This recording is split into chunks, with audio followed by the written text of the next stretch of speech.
Yes, bana, imekuwa ikitembea barua ambayo inaonyesha kwamba kuvunjwa kwa bodi ya ligi na uteuzi wa bodi ya mpito. Barua hiyo ambayo ilisambaa kwenye mitandao ya kijamii ikiwa pia imewataja baadhi ya majina matano ambayo wameteuliwa kuingia kwenye bodi hiyo. Na mwisho wa siku Tanzania Football Federation, shirikisho la mpira wa miguu Tanzania TFF, wakaja na kukanusha taarifa hiyo. Katika watu ambao walikuwa wameteuliwa ni Leo Ligatenga akiwa kama mwenyekiti, lakini pia Ramazani Mwanduki akiteuliwa kama kuwa katibu, na Zuberi Mkaraboko akiwa kama msemaji, na wajumbe wawili akiwemo Amri Ramadhani Kiemba. Sasa taarifa hiyo baada kuwa ni fake ya iliyokuwa ikihusu kuvunjwa kwa bodi ya ligi, Jemedali Saidi anasema kama kweli hatuchezi ng'o, kwa nini kuna nguvu kubwa ya kuaminisha watu juu ya hilo? Katika hizo nguvu ni pamoja na huu ujinga wa kutengeneza vitu feki. Nchi haijawahi kupitia kwenye mambo ya hovya kwenye soka kuliko inayopitia wakati huu. Kuna ujinga na ushamba mwingi sana kwenye soka la Tanzania kuliko ilivyokuwa miaka yote ya hapo nyuma ambako dunia kiasi kikubwa ilikuwa gizani. Bahati nzuri hii mechi ya tarehe 15 itasaidia sana kupata pa kuanzia kurekebisha tabia na hizi timu zetu pendwa. Vyovyote vile mechi iwepo au isiwepo, baada ya hapo nadhani timu isijichanganye kuhusu taratibu, kanuni na sheria kama ilivyokuwa hapo awali. Wanaolalamika wenzao kupendelewa msimu huu, kikanuni wao wanacheza ligi kwa kupendelewa na TFF na bodi ya ligi kuu. Kama klabu haikusajili wachezaji wa vijana kwenye usajili wao, walipataje leseni ya kushiriki ligi kuu kama sio pendeleo kutoka hao wabaya wao wa sasa?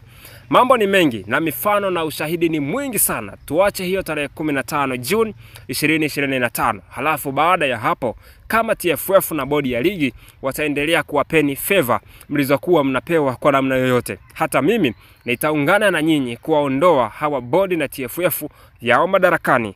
Ngoma ikivuma sana itakuwa nimba ya zaidi. Lakini kwenye tarehe alizozitaja Jemedali Saidi, ametaja tarehe 18 Juni mara mbili. Anamaanisha dabi ni tarehe 18? Mimi nimesoma nikataja tarehe 15, lakini Jemedali yeye amesema ni tarehe 18 Juni. Tuachane na hizo tarehe alizozitaja Jemedali Saidi. Hiki ambacho anakisisitiza kwamba Young Africans wako sahihi. Hiki ambacho anakisema Jemedali Saidi ni kwamba Young Africans wako sahihi katika msimamo wao kwamba hawachezi kwenye dabi ya Kariakoo dhidi ya Wekundu Msimbazi Simba Sports Club. Lakini swali linakuja, je, Young Africans wako tayari kufuata sheria, taratibu na kanuni katika siku zao zote watakazokuwa wakishiriki ligi kuu ya NBC? Iwapo ikija kutokea wakakosea au timu yoyote ikakosea, nini ambacho kitafuata?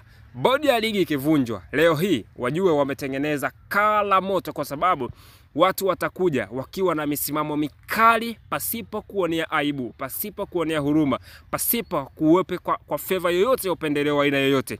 Itakuwa one mistake inakulamba vya kutosha, kwa sababu haya yamekuwa ni kama mazoea kwenye ligi kuu ya NBC Premier League, kwa sababu makosa yamekuwa yakijitokeza na hizi timu kubwa, hasa Simba na Africans zimekuwa zikibebwa mara nyingi na makosa ama busara za bodi ya ligi, kwa sababu wanaamini soka la Tanzania ni Simba na Young Africans. Lakini kwa ambacho wamekifanya Young Africans, wako sahihi kwa upande wao. Ni sawa na kumlea mtoto wako kwa kipindi kirefu kwa kumpendelea zaidi, mwisho wa siku akaja kutaka kuona kwamba sasa mimi sitaki favor, ninachohitaji ni haki itendeke, ni haki yangu nipewe. Ndicho ambacho anakifanya Young Africans kwa sasa.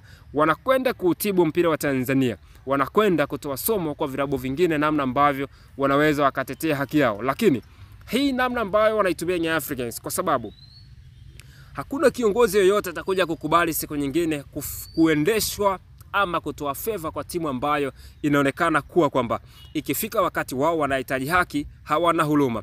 Na Jemedali Saidi ameunga mkono kama itakuja kutokea favor nyingine tena kwa hizo timu kubwa na hivi vilabu vyetu pendwa, basi na yeye anaunga hoja kuvunjwa kwa bodi ya ligi, kwa sababu kama kuwa watakuwa wanaendelea kuzipendelea timu, basi hazistahili kuendelea kupewa upendeleo huu ambao tunauona.